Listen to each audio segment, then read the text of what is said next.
नमस्कार, प्लस में आपका स्वागत है। मैं हूं आपके साथ राजकृष्ण डालते। अभी तक की मुख्य हेडलाइंस पर। बिहार विधानसभा चुनाव के नतीजे आने के 2 दिन बाद नई सरकार के गठन की कवायद तेज।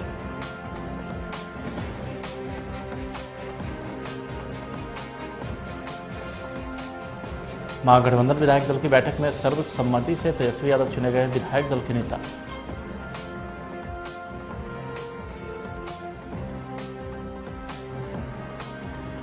नेता प्रतिपक्ष तेजस्वी यादव ने कहा, जनता का फैसला महागठबंधन के पक्ष में तो वहीं चुनाव आयोग का नतीजा एनडीए के पक्ष में।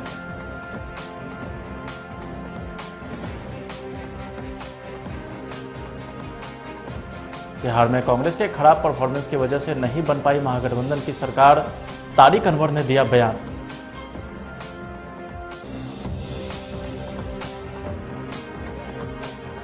और दीपावली के पहले प्रदेश भर में धनतेरस की धूम।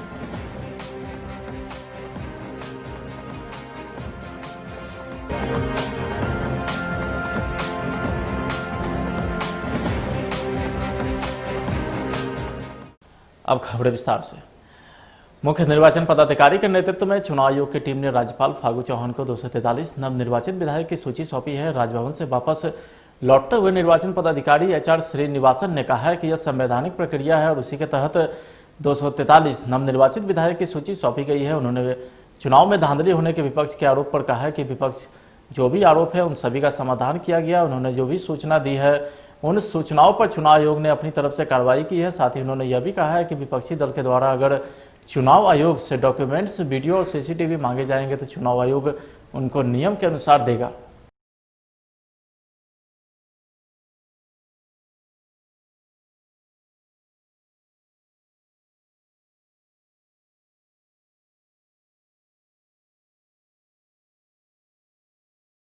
राजधानी पटना में एनडीए और महागठबंधन के विभिन्न घटक दलों की बैठक अलग अलग जगह पर बुलाई गई। पटना में राबड़ी देवी के सरकारी आवास पर राजद के नवनिर्वाचित विधायक की बैठक हुई, जिसमें सीपीआई महासचिव दीपंकर भट्टाचार्य, कांग्रेस संगठन सचिव वीरेंद्र सिंह राठौर, कांग्रेस अभियान समिति के संयोजक अखिलेश सिंह, आरजेडी सांसद मनोज झा समेत नवनिर्वाचित मौजूदा विधायक मौजूद रहे।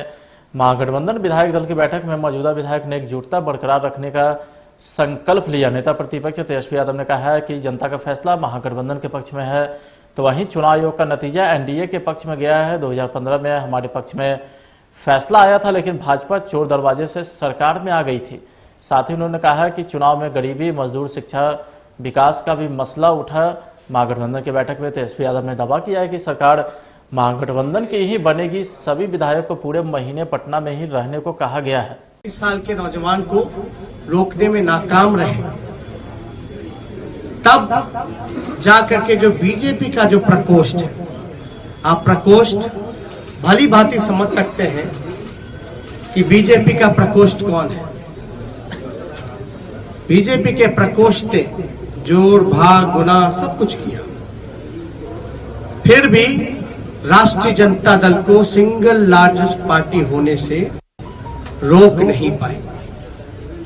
और महागठबंधन के सभी साथियों एकजुट होकर के हम लोगों ने मुद्दे की चुनाव पर हम लोग चुनाव लड़ने का काम किया। और आप जानते हैं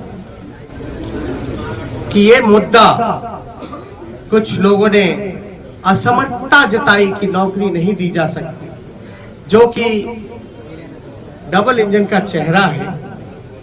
जो लोग बड़े बड़े दावे करते थे कि चेहरे का कमाल है कि राष्ट्रीय जनता दल को हमने कहां से कहां पहुंचा दिया, आज देखिए उनका चेहरा तीसरी नंबर पे चले गया। तीसरी नंबर पर नीतीश कुमार जी,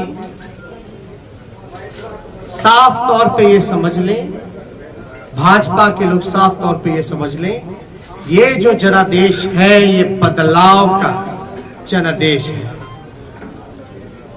अगर थोड़ी सी भी अंतरात्मा, नैतिकता नीतीश कुमार जी में बची होगी तो ये जो कुर्सी पर बैठने का तो वहीं दूसरी तरफ पूर्व मुख्यमंत्री जीतनराम मांझी की पार्टी हिंदुस्तानी अवाम मोर्चा की बैठक मांझी के नेतृत्व में हुई है। एनडीए की सहयोगी पार्टी हमने आज बैठक कर जीतनराम मांझी को अपना नेता चुना है। मीडिया से बात करते हुए जीतनराम मांझी ने कहा है कि मैं पहले मुख्यमंत्री रह चुका हूं, इसलिए मैं मंत्री पद स्वीकार नहीं करूंगा। कांग्रेस में कलह के बाद जीतनराम मांझी ने कांग्रेस विधायक को ऑफर भी दे दिया। मांझी ने कहा है कि कांग्रेस विधायक सीएम नीतीश कुमार के साथ आ जाएं, उनकी बातों को सीएम नीतीश कुमार तरहीज देंगे। उनकी विचारधारा भी नीतीश कुमार के साथ मिलती है। कांग्रेस ने क्या कहा है ये हमको जानकारी नहीं है। आपके माध्यम से बातें आ रही है तो इसको हम झूठी बात भी नहीं समझेंगे, लेकिन जहाँ तक टिकट में बंटवारे में गड़बड़ी का सवाल है, इस पर तो प्रश्न बहुत पहले से उठते आ रहा है। स्वर्गीय रघुवंश बाबू ने भी कहा वहाँ टिकटों की बिक्री होती है, तो उसी प्रकार से इस बार भी हमको पता है कि 1 करोड़ रुपया दे करके टिकट दिया गया है वैसे आदमी को जो कि चुनाव लड़ने के लिए क्षेत्र में गया। तो जहाँ पैसा का कंसिडरेशन है वहाँ पर अप्रोप्रिएट उम्मीदवार खड़ा कैसे होगा, तो इसके चलते भी हार की बात कांग्रेस वालों ने किया है। तो हम समझते हैं इसमें कोई दम है। रही बात कांग्रेस के चलते कोई ऐसी बातें हुई है, दीपांकर जी बोल रहे हैं, तो उसके बारे में हमको कोई जानकारी नहीं है। कांग्रेस राष्ट्रीय पार्टी है और सीट क्या उनको मिलनी चाहिए, कितनी सीट मिली, कितने जीते, ये तो उन लोगों की समीक्षा का मामला है। मानते हैं कि महागठबंधन में बिल्कुल इस हार के बाद बिल्कुल टूट जैसी स्थिति हो गई है। बहुत स्वाभाविक है। कहीं कोई पार्टी में कोई लड़ाई में जब चुनाव हार जाता है लोग, तो एक न एक ठिकरा किसी दूसरे पर फोड़ने की कार्रवाई होती ही है। लेकिन यहाँ ठिकरा फोड़ने की बात नहीं है। यहाँ तो पहले ही हम लोग कह दिया था कि तेजस्वी प्रसाद जी को मुख्यमंत्री का कैंडिडेट यूनिलैटरली एक पार्टी ने तय किया था, वो सबको मान्य नहीं था। बड़ी अच्छा होता जो हम सजेशन दे रहे थे कि सभी पार्टी के लोगों को बुला लीजिए और बुला करके आपस में तय कर लीजिए, तय करके डिक्लेयर कीजिए। तो ये तो उन लोगों को मान्य नहीं हुआ, तो विनाश काले विपरीत बुद्धि होती है। तो यही बुद्धि के चलते तो उस समय महागठबंधन था, उसमें टूट हुई, चाहे हम आए, उपेंद्र जी आए या सहनी जी आए। अब इन लोगों के हटने से महागठबंधन मजबूत हुआ ये कोई कह नहीं सकता है। वो तो निश्चित है कि इससे घाटा हुआ। तो जो घाटा का सौदा का जो नेतृत्व कर रहा है उसको तो नहीं करना चाहिए, उसको तो इसलिए प्रयास करना चाहिए, लेकिन उन्होंने तो कोई प्रयास किया नहीं। तो इसलिए और उसका खास कारण यही था कि अगर प्रयास होता, कोऑर्डिनेशन कमेटी बनती, तो जो टिकट की बिक्री हुई है। बिहार में हार के बाद कांग्रेस में अंतर्कलह शुरू हो गया है। पार्टी से खराब प्रदर्शन को लेकर के पार्टी के अंदर ही बागी सुर उठने लगे हैं। महागठबंधन की हार के पीछे पार्टी के कमजोर प्रदर्शन को मुख्य कारण माना जा रहा है। वरिष्ठ कांग्रेस नेता तारिक अनवर ने ट्वीट कर इन बातों का जिक्र करते हुए आला नेताओं को आत्ममंथन की सलाह दी है। कांग्रेस ने इस बार बिहार में 70 सीटों से चुनाव लड़ा था, लेकिन 19 सीट ही जीत पाई थी, जबकि 2015 के चुनाव में कांग्रेस ने 27 सीटें जीती थी। ऐसे में महागठबंधन को इस खराब प्रदर्शन का बहुत बुरा खामियाजा भुगतना पड़ा और वह सरकार बनाने से वंचित रह गया। जो उम्मीदवार थे वो बैठे, जिला कांग्रेस कमेटी के जो अध्यक्ष है वो बैठे, और सब मिलकर इस पर विचार करें, चिंतन करें, मंथन करें कि आखिर क्या वजह है कि हमको इतनी कम कामयाबी हुई है, उससे हमको इतने कम सीट प्राप्त हुए। हमें याद है कि 2015 में हम 41 सीटों पर चुनाव लड़े थे और लगभग 27 हमारे विधायक जीत कर आए, और इस बार 70 जगहों पर हम चुनाव लड़े हैं और हमारी संख्या मात्र 19 है। तो कोई ना कोई तो वजह होगी, कोई ना कोई कारण होगा। तो इस पर पार्टी को विचार करना चाहिए। तो हम लोग बैठेंगे और बैठकर आपस में इस पर चिंतन करेंगे, और जो भी हम लोगों की जो राय होगी, जो प्राप्त होगी, उससे हम लोग आला कमान को अवगत कराएंगे। जो हमारी पार्टी एक नेशनल पार्टी है और जाहिर है कि हम लोग अपनी बात आला कमान तक पहुंचाने का काम करेंगे। फिर अधिकार आला कमान को है, हमारे कांग्रेस अध्यक्ष को है। सासाराम में आपसी विवाद में एक युवती की पड़ोस के ही लोगों ने पिटाई कर दी, जिससे 18 साल की प्रियंका कुमारी घायल हो गई, जिसे इलाज के लिए सासाराम के सदर अस्पताल लाया गया। फिलहाल मामले में कोई मुकदमा दर्ज नहीं किया गया है। लड़की की स्थिति चिंताजनक बताई जा रही है। परिजन ने किसी तरह ठेले पर लादकर प्रियंका को अस्पताल लाया, जहां उसका इलाज जारी है। लड़का के लेके कल्ले ले लड़ाई हो रहा था। क्या हुआ है? बोल लड़की मैंने हम ना रही चौका बर्तन करे गया है, इसका पापा मजदूर है। कल मेरा बड़का लड़का है ना सर, उसके लेके घर में ये लड़की है, तब मेरा लड़के इसका भाई के मारेगा तो कोई बोलेगा ना, तो काहे के मारा था वो मार दिला लड़के बा घर में घुस के बगल के ओकरा बगला में दोसर दूगो भाई बड़ा सनू लेके मार दिला होगा सर आज। क्या नाम है घायल का? हाँ बच्ची का क्या नाम है? प्रिया का उम्र कितना है? 18 साल। कहाँ की घटना है? गुरुद्वारा रोड रोहतास के करगहर थाना के रसूलपुर मठिया गांव में जमीन के झगड़े में जमकर मारपीट हुई है, जिसमें 4 महिला समेत 6 लोग जख्मी हो गए हैं। सभी को इलाज के लिए सासाराम के सदर अस्पताल लाया गया है। बताया जाता है कि पारिवारिक रिश्ते के बीच यह मारपीट की घटना हुई है। एक पक्ष जहां अपनी जमीन की जुताई कर रहा था, जिसका दूसरे पक्ष ने विरोध किया था, जिसके बाद एक पक्ष के लोगों ने दूसरे पक्ष के लोगों पर लाठी डंडे से प्रहार कर दिया, जिसमें 3 लोगों पर FIR दर्ज की गई है। और चला के मार रहे थे सब लोग। क्या विवाद? बेटे बेटा जमीन के बारे में हुआ है। कौन लोग हैं आपके? बड़का जी के लड़के हैं सब। ये कहाँ की घटना है? रसूलपुर मठिया। कौन थाना? बराबर थाना। कितने लोग घायल हैं आप लोग? 6 आदमी। क्या हुआ उसको लेकर? जमीन का विवाद था, वो गए थे, हम वो गाड़ी चला रहे थे एंटी पार्टी, हम गए वो करने के लिए कि भाई यहाँ से इधर जोत लो, इधर मत जोतो। वो कहे कि नहीं हमारा सब है। इसी में वो लाठी चार्ज कर दिए, 2 व्यक्ति को हमारे परिवार को मार के गिरा दिए। और भाई साहब सब आए बाद में, तो हमारे 2 बेटियाँ थी, भाई था, बहुत थी, उनको मारकर सब गिरा दिए, कपार कान सब फाड़ दिए। कितने लोग घायल हैं? 6 आदमी घायल हैं। कहाँ घटना है? रसूलपुर मठिया। कौन थाना? करगहर थाना। विधानसभा चुनाव 2020 में एनडीए को बहुमत मिलने पर एक तरफ जहां कार्यकर्ताओं में जश्न का माहौल है, तो वहीं दूसरी तरफ अररिया सांसद प्रदीप सिंह ने कहा है कि मोदी व नीतीश कुमार के विकास व सुशासन के आगे बिहार में महागठबंधन धराशायी हो गई।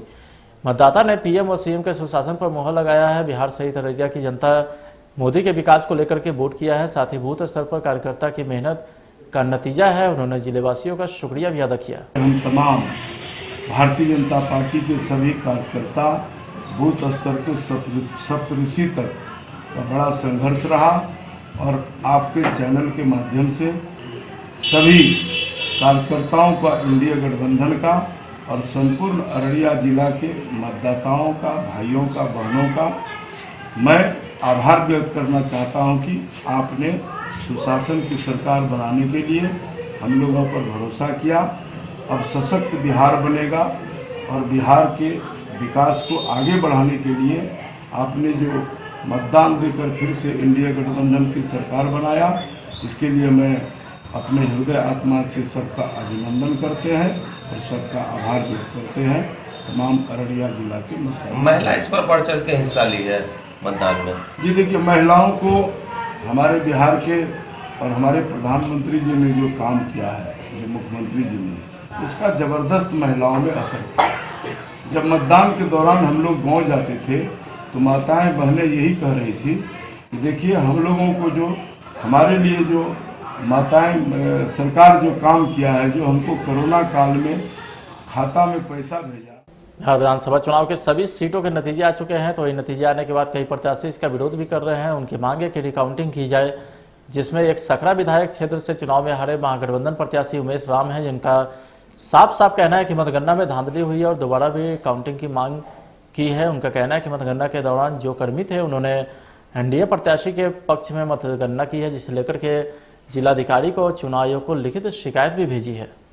संदेह के घेरे में थे, क्योंकि हमारे प्रतिद्वंदी के साथ कई बार उनको देखे कि कान में कान खुशकी करते हुए बात करते हुए, और जब मतगणना शुरू हुआ तो 1-2 राउंड ख़त्म हो गया तो हमने कहा कि आरओ साहब हमको जो है सो हर राउंड का रिपोर्ट दीजिए और एक राउंड ख़त्म हो जाए तब दूसरा जो है सो राउंड शुरू करें।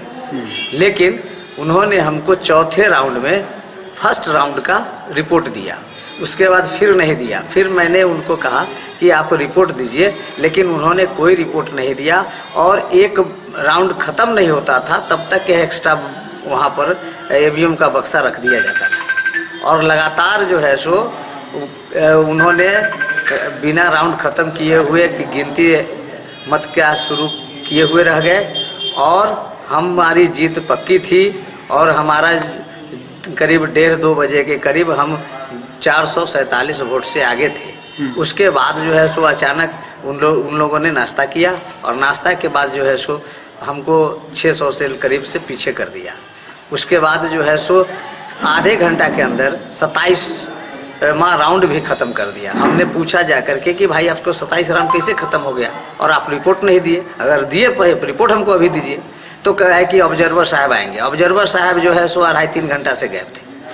ऑब्जर्वर साहब से मिलने गए तो गायब थे और उनसे जब रिपोर्ट मांगते थे आरओ से तो वो कहते थे कि ऑब्जर्वर साहब आवेंगे तब आपको रिपोर्ट देंगे, ऑब्जर्वर साइन करा के देंगे। उसके बाद 2.5-3 घंटे के बाद जब ऑब्जर्वर साहब आए तो इस बीच आरओ भी गायब हो गए।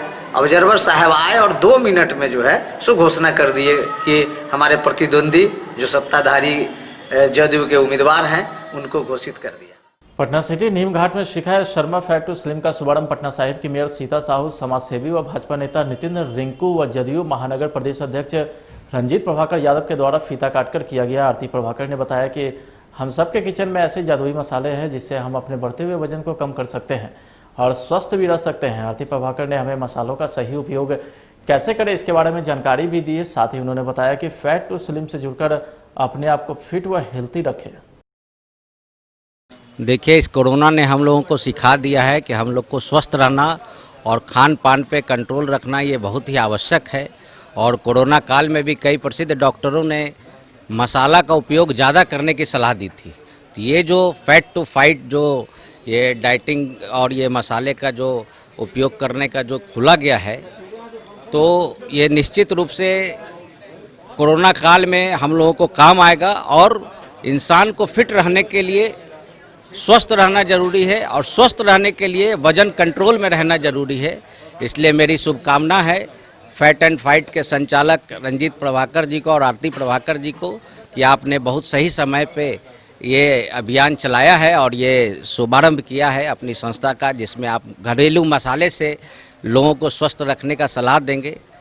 और स्वस्थ रहना सबको ज़रूरी है। आजकल देश में कोरोना है, जैसे डायबिटीज़ तो हर घर में रहता है, ब्लड प्रेशर, थायराइड, ये सब बच्चे सब में भी आ गया है। इसीलिए ये स्लिम से कौन फैट और टू स्लिम उसको इससे जोड़ना बहुत ज़रूरी है। मेरा शुरू से बहुत ज़्यादा मतलब मेरे हिसाब से हर औरतों का सपना है और मुझे बहुत ज़्यादा था इसमें इंटरेस्ट।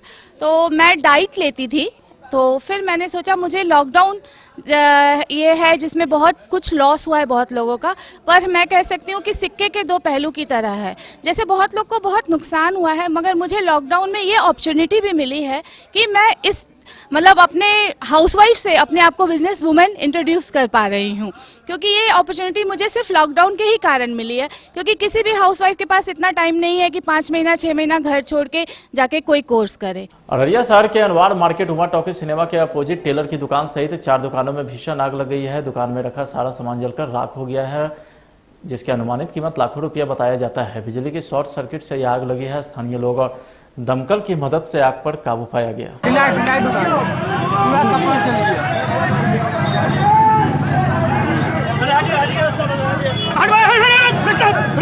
भूत गया।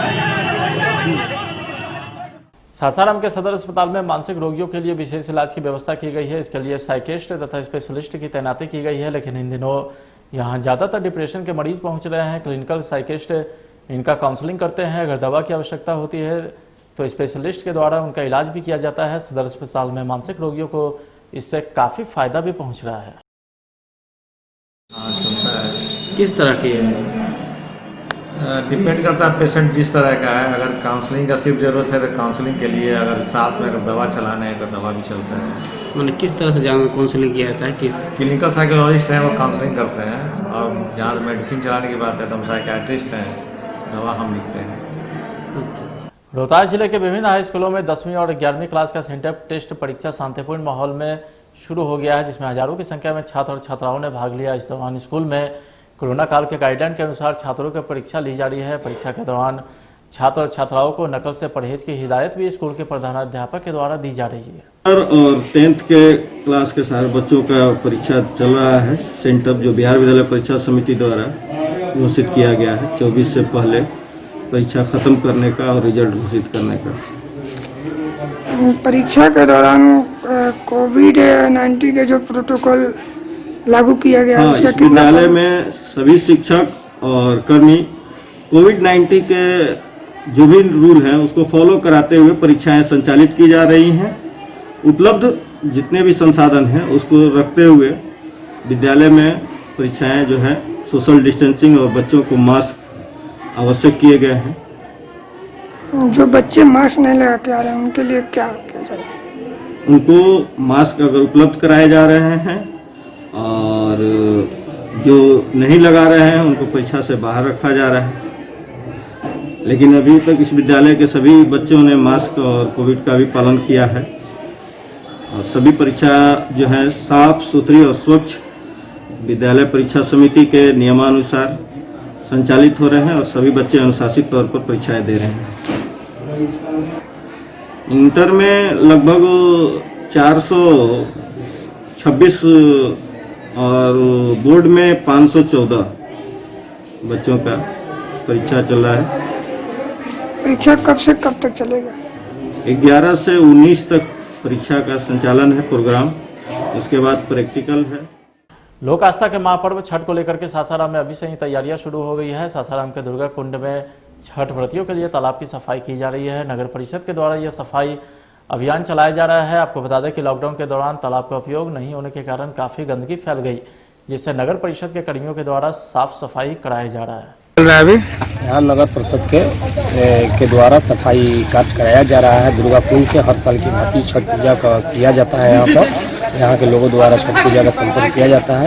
इसकी स्थिति में लॉकडाउन के चलते यहाँ पर पूरे जलकोबी का जमाव ज़्यादा हो चुका है इस तालाब में। इसी के लेकर हम लोग नगर परिषद के नगर कार्यपालक पदाधिकारी के आदेशानुसार हम लोग ये तालाब को और सभी जगहों पर जहाँ जहाँ छठ घाट होती है वहाँ सभी छठ घाटों को सफाया कराया जा रहा है नगर परिषद द्वारा, क्योंकि बढ़िया से ढंग से पूजा पाठ हो सके। पटना समेत पूरे बिहार में अभी तक पूर्वैया हवा जारी है, जिस कारण से मौसम शुष्क बना हुआ था, पर अब पछुआ हवा चलने लगी है, जिससे रात के तापमान में गिरावट होने की संभावना है। गुरुवार को पटना का अधिकतम तापमान 31.2 डिग्री और न्यूनतम तापमान 17.2 डिग्री रिकॉर्ड किया गया। मौसम वैज्ञानिक के अनुसार पहाड़ी इलाकों में बर्फबारी और मैदानी इलाकों में हल्की बारिश भी हो रही है, जिसका असर अब बिहार के मौसमों पर भी पड़ रहा है, लेकिन इसका असर बिहार में आने में कम से कम 3 दिन लगेगा। पहाड़ी इलाके में हो रही बर्फबारी का असर 15 नवंबर के बाद बिहार में भी पहुंच जाएगा। मौसम वैज्ञानिक के अनुसार छठ तक बिहार में ठंड बढ़ जाएगी, कई इलाकों में कुहासे भी छा सकते हैं। बिहार में पुलिस की वर्दी एक बार फिर से दागदार हुई है। मामला कटिहार से जुड़ा है, जहां बनारी थाना क्षेत्र के बनारी हाट 83 टोला में देर रात आपत्तिजनक स्थिति में एक पुलिस पदाधिकारी को लोगों ने महिला के साथ पकड़ा। लोगों ने जब पुलिस एएसआई को पकड़ा तो वो चड्डी बनियान में थे, जिसे देखकर लोग काफी आक्रोशित हो गए। आक्रोशित लोगों ने बनारी थाने में तैनात पुलिस पदाधिकारी बालेश्वर प्रसाद को बंधक बनाकर जमकर मारा पीटा और घटना की सूचना वरीय पुलिस पदाधिकारी को दी। देश के प्रधानमंत्री नरेंद्र मोदी के लोकल फॉर वोकल के संदेश को दीपावली ग्रामीण क्षेत्र में उतरता देखने को मिल रहा है। सासाराम जैसे छोटे शहरों में भी इस बार दीपावली में लोकल फॉर वोकल के तहत लोग अपने कारीगरी दिखाकर सामानों का निर्माण कर रहे हैं, उसे बाजारों में उतारा है। कई लोग ऐसे हैं जो अपने परंपरागत रोजगार में जुड़े हुए थे, लेकिन उसे बाजार के मन मुताबिक माहौल नहीं दे रहे थे। लेकिन इस बार दीपावली में लकड़ी के घरौंदा बनाकर कुछ इस तरह से बेचे जा रहे हैं कि लोग आकर्षित हो रहे हैं।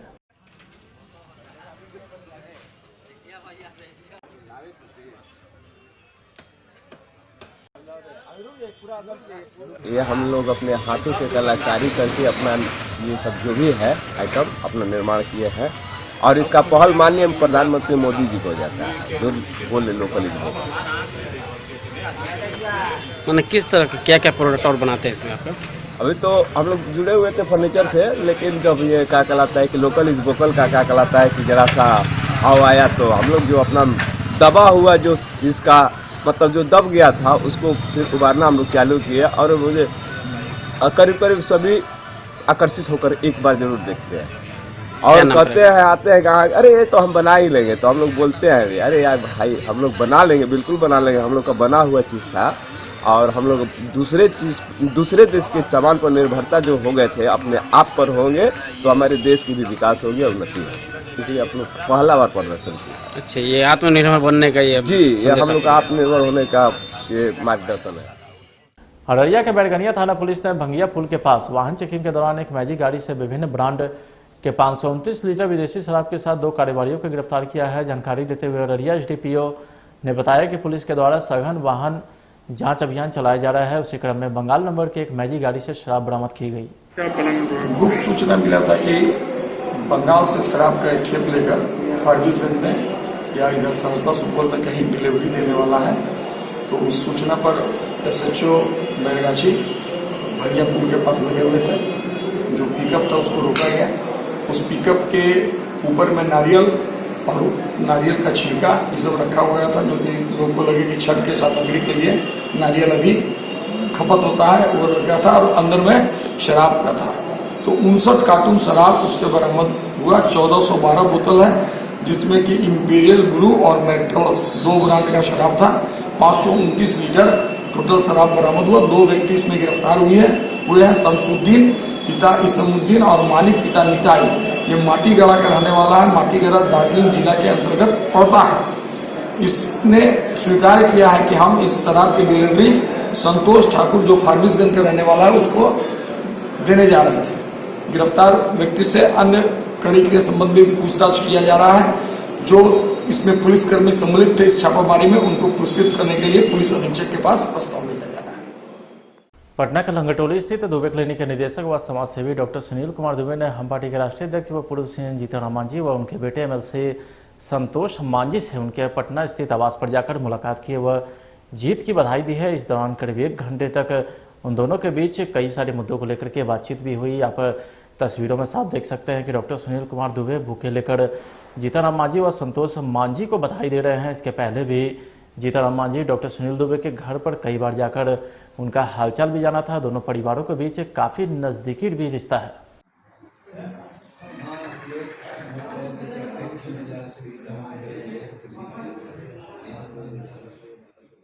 एनडीए की जीत पर बीजेपी नेता व समाजसेवी नितिन रिंकू ने पटना साहिब सहित बिहार के सभी कार्यकर्ताओं को बधाई देते हुए बताया कि पीएम नरेंद्र मोदी व नीतीश कुमार के नेतृत्व में एनडीए ने अच्छा प्रदर्शन किया।